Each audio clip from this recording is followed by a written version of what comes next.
हाम्रो अधिकारी बन्धुको मूलधामी हुनुहुन्छ। कति सालदेखि हजुरलाई मूलधामी बन्नु? 20 साल 2020 सालदेखि आज 2082 सालमा पनि उहाँ नै हुनुहुन्छ।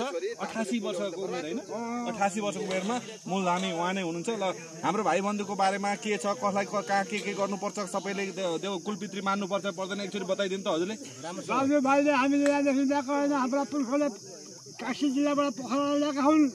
हामीले सबै थोक गरेको छ। हाम्रो पुर्खाको धर्म के लान्छ वंश भन्दाखेरि देवी खाएर बोकेर आएको छ हाम्रो चार पुस्ताले।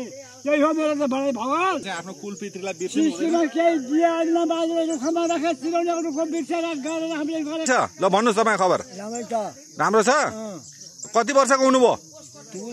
थुप्रो हुनुभयो। ल हाम्रो गाउँको चाहिँ एकदम गहना हो है हाम्रो ज्ञान बाबु, पुरानो मान्छे है उहाँ चाहिँ। ल है उहाँ चाहिँ अब एकदमै। ल भन्नुहोस् मलाई चिन्नुभयो? हो ल ल ल भतिज छेउघरको भतिज, छेउघरको भतिज। ल भीम यता, ल भीम ठिक छ नि? के छ? एकदमै ठिक छ दाइ। एकदम आज पञ्चमी चाहिँ हाम्रो सुरुवात हुँदैछ। हाम्रो चाहिँ यो कुल पूजा सहित अब आजदेखि चाहिँ हाम्रो कुल पूजा 3 वर्षको समापन। ठिक छ दाइ। ल कृष्ण त्यस्तो केही छैन दाइ, ठिकै छ। यो कार्यहरू गरिँदैछ। अब सिधै यो लास्ट हो आज। देवेन्द्र ल एकदम मेरो दाइ चाहिँ मतलब हाम्रो कुल पूजा 2082 सालको दिन मतलब एकदम सफलता भयो। लो अब यो चाहिँ के अरे 2082 सालमा यहाँ बाहिरी केटाहरू सम्पूर्ण केटाहरू आएको उसमा चाहिँ हामीलाई चाहिँ सबैजना चाहिँ यहाँका वयोवृद्धहरूलाई चाहिँ एकदम धन्यवाद। हामी वयोवृद्धबाट चाहिँ धन्यवाद दिन चाहिँ चाहन्छु म। सबै ठिक छ। यो धेरै पुरानो यसलाई कुरामा पूर्ण समर्थन हुँदै एउटा शब्द मैले सच्याएँ, भाइ भतिज।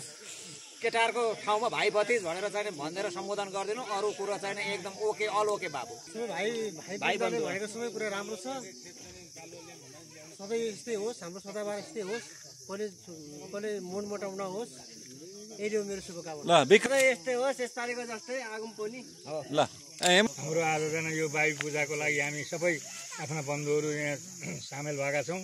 2082 को यो अधिकारी परिवारको कहिले पनि पुडे गरिसकेपछि हाम्रो पञ्चमी पूजा गर्नुपर्ने हाम्रो यो हाम्रो कुइबेर अधिकारी बन्धु समाजमा चाहिँ अब सायद उहाँ बिना, उहाँ हाम्रो दाहिने हात हो। उहाँ बिना कुनै कार्य पनि होइन। जहाँ पनि हाम्रो वीरबहादुर हाम्रो मलाई पढाउने गुरु पनि हो, मेरो अङ्कल पनि हुनुहुन्छ र यो गाउँको लागि एउटा अहिलेको लागि दाहिने हात, अहिले के धेरै वर्षदेखि दाहिने हात हुनुहुन्छ है। उहाँ चाहिँ अहिले भर्खर रिटायर हुनुभएको छ है शिक्षकबाट भने। अहिले अब समाजसेवीमा चाहिँ होइन अब उहाँको ल उहाँले नै बोल्नुहुनेछ।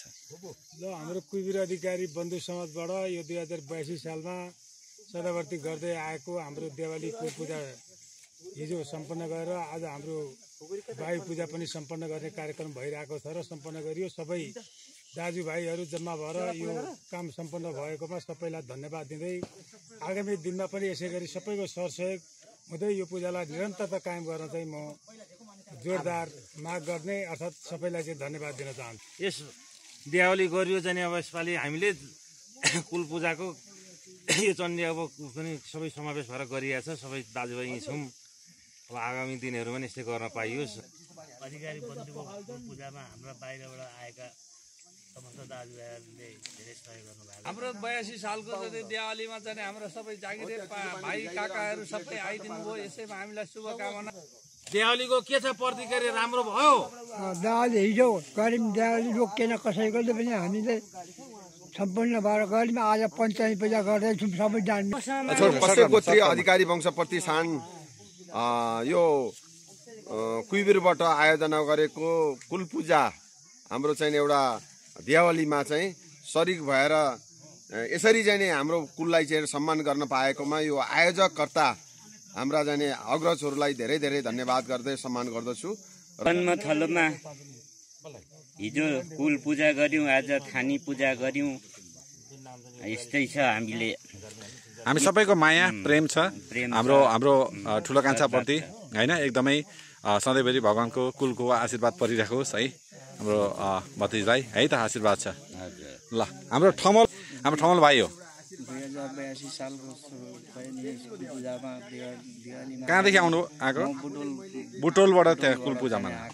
ल अलि ठिक भयो? ठिक भयो, राम्रो भयो नि। उहाँले अलिक कान सुन्नुहुन्न। हाम्रो टेकवार दाइ हुनुहुन्छ।